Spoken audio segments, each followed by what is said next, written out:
urusan kemandulan, jangan sampai rumah tangga berantakan gara-gara urusan anak. Bahagia tidak harus dengan anak. Bahagiamu adalah bahagia karena Allah tanpa syarat. Jangan menggantungkan kebahagiaan dengan sesuatu. Tapi mengharaplah kebahagiaan tanpa syarat dari Allah Subhanahu wa taala. Kita hanya mencari sebab bahagia. Orang menduga bahwasanya dengan kekayaan dia bahagia. Ternyata banyak orang yang stres dengan kekayaannya sampai bunuh diri.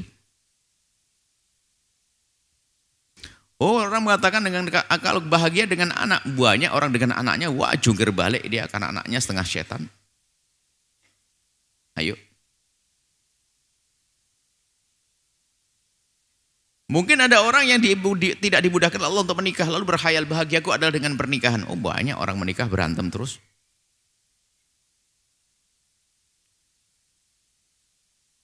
Lalu apa yang kita rindu? Bahagia yang tanpa syarat. Allah berikan ke hati kita kebahagiaan.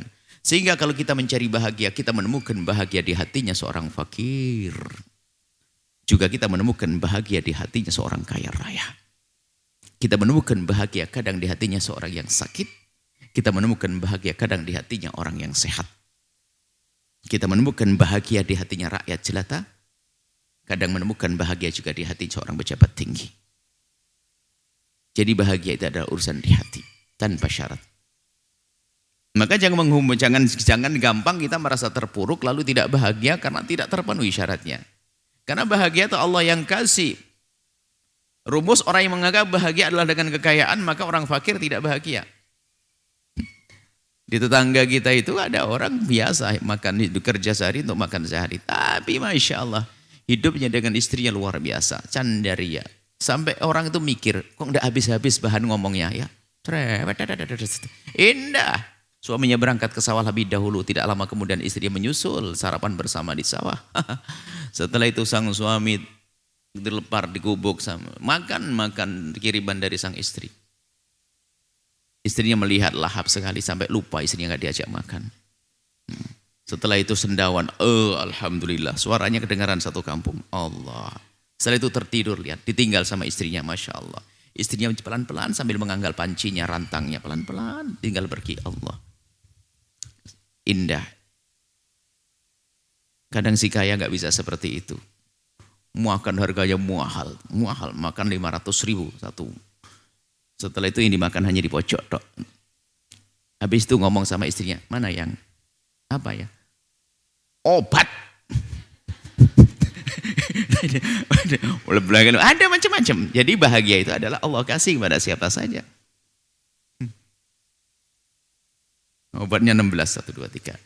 Semoga Anda yang seperti ini diberi kebahagiaan di akhirat. Sudah dikasih sakit. Ini hanya gambaran saja bahwa bukan kita merendahkan orang yang sakit. Sakit adalah, ini kan dia lagi sakit. Hobinya kan survei kuliner. Hati-hati yang survei kuliner itu. Nabi mengajak, rumahnya penyakit perutnya. Kalau makan hati-hati. Kita lanjutkan. Jadi bahagiamu adalah tanpa syarat.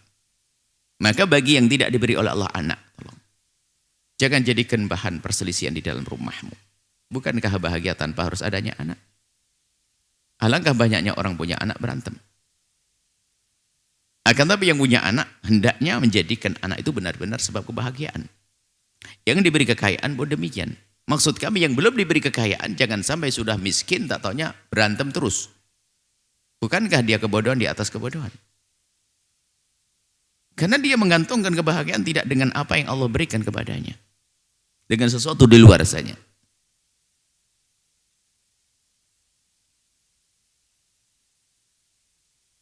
Baik. Jadi bermacam-macam orang bahagia. Kemudian, yang tidak diberi Allah anak, jangan apalagi divonis oleh dokter bahwasanya istrinya adalah punya masalah. Yang perlu menjaga adalah bukan sang istri, tapi suami harus menjaga perasaan istri. Baru dia orang hebat. Kalau tiba-tiba mengungkit dan menyakitkan hati sang istri, menyalahkan Allah, justru menjaga. Atau sebaliknya, seorang istri menemukan suaminya punya masalah yang demikian itu, besarkan hatinya. Katakan bahasanya, abang bahagia tanpa syarat, aku terima kok. Biarpun tidak diberi Allah ala anak. Yang penting kita bahagia. Kan kita bisa ngurus anaknya orang, abang. Jangan sampai seorang mengatakan, kamu yang gabuk. Pak bahasanya nggak enak lagi. Gabuk, tahu gabuk? Kamu yang mandul. Bahasanya sudah mulai caci maki. Mana ada keindahan? Ini sebagai gambaran saja seorang. Saya buatkan contoh, ini kita kemandulan, ini ada seperti nasihat indah. Bahasanya, ada suatu ketika seorang suami istri, makanya apakah perlu ke dokter di saat tidak punya anak lalu ingin mengetahui siapa yang bermasalah? Tentunya boleh, tentu dengan kesiapan mental.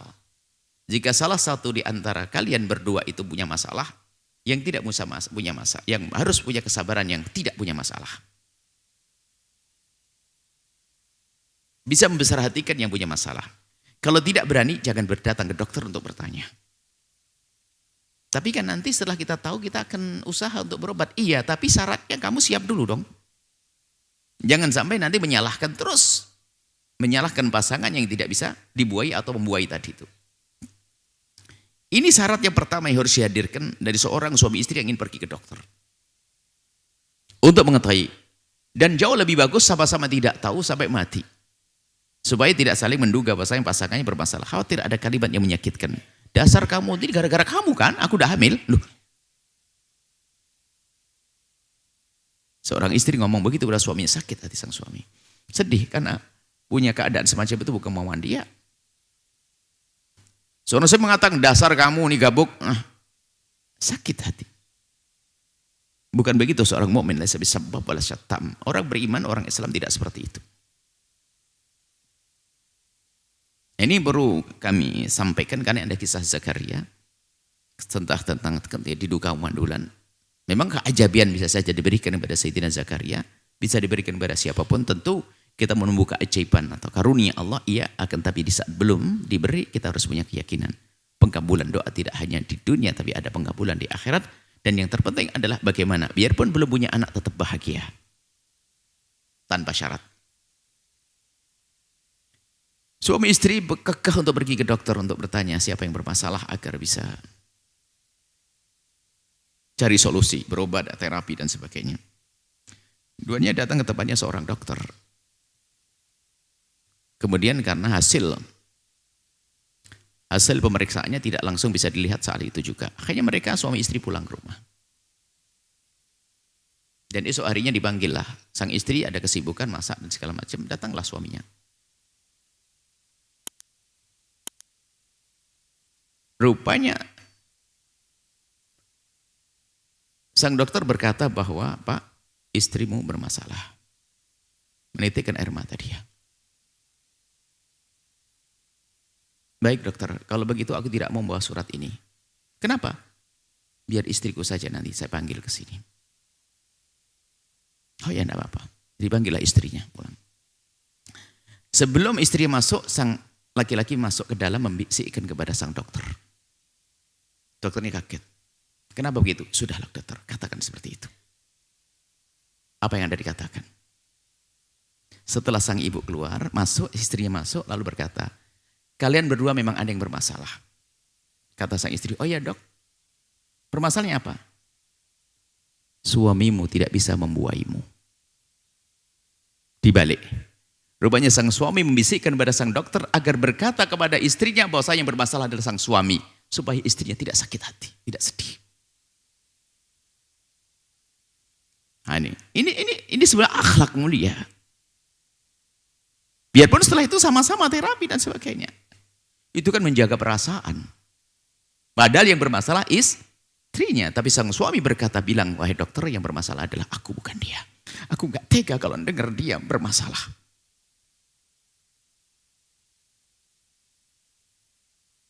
Ada sesuatu di perutnya yang menjadikan bermasalah kalau ada yang harus perlu proses lama, operasi segala macam dan seterusnya. Intinya di sebuah gambaran seperti itulah akhlak mulia, bukan saling caci dan olok. Nasihat itu penting. Baik, kita lanjutkan. Yusari'una fil khairat, bergegas di dalam melakukan kebaikan. Jadi kalau pengen punya anak jangan banyak doa saja, yusari'una fil khairat. Sampai mufassirin mengatakan yang jarang punya anak biasanya yang orang pelit.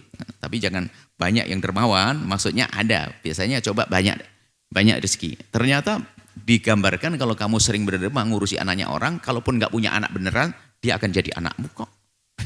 Berarti betul-betul pelit yang nggak punya anak itu. Pelit maksudnya apa? Tidak pernah, sudah nggak punya anak, nggak pernah ngurusi anaknya orang. Berarti pelit bener kan? Jadi kalau sudah nggak punya anak, urusi anaknya orang. Kalau bersama kita program yang kita serukan, program pendidikan, pondok pesantren dan sebagainya. Biarpun Anda tidak punya anak, Anda akan menjadi punya anak karena Anda yusari'una fil khairati, bergegas dalam kebaikan. Wa id'unana raghaba wa rahaba wa kanu lana khashiin. Tentunya khusyuk kepada Allah. Dan khashiin ini adalah orang yang khusyuk kepada Allah, hadir hatinya dengan Allah.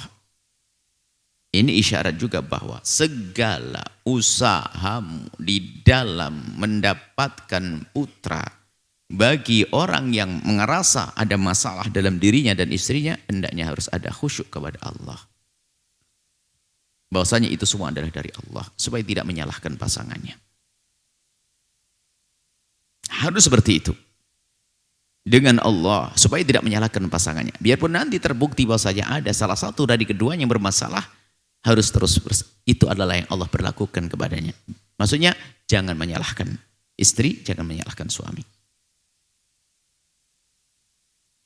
Semoga Allah memberikan kepada kita kemuliaan akhlak, memberi bahagia kepada kita tanpa syarat, ya, tanpa syarat, indah.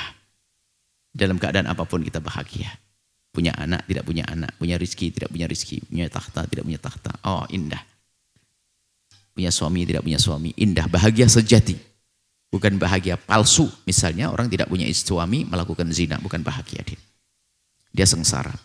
Melakukan haraman, bukan bahagia. Artinya bahagia ini adalah mukaddimah kebahagiaan di akhirat nanti. Bisa saja seorang wanita tidak menikah, tapi ternyata diberi kebahagiaan. Biarpun tanpa suami, jauh dari maksiat. Banyak kisah-kisah wanita berjaya, wanita mulia, dia tidak menikah. Karena dia lebih tenggelam dalam ibadah kepada Allah. Bukan urusan syahwat, ada. Seorang laki-laki pun juga demikian, Imam Nawawi rahimahullah ta'ala, tidak sibuk dengan syahwatnya, dia tenggelam dalam kecintaan kepada Allah, ada. Diberi kebahagiaan, ya. Makanya kami sampaikan tanpa syarat. Semoga Allah memberikan kepada kita kebahagiaan. Bahagia sejati sesungguhnya. Mukaddimah kebahagiaan nanti di sorga.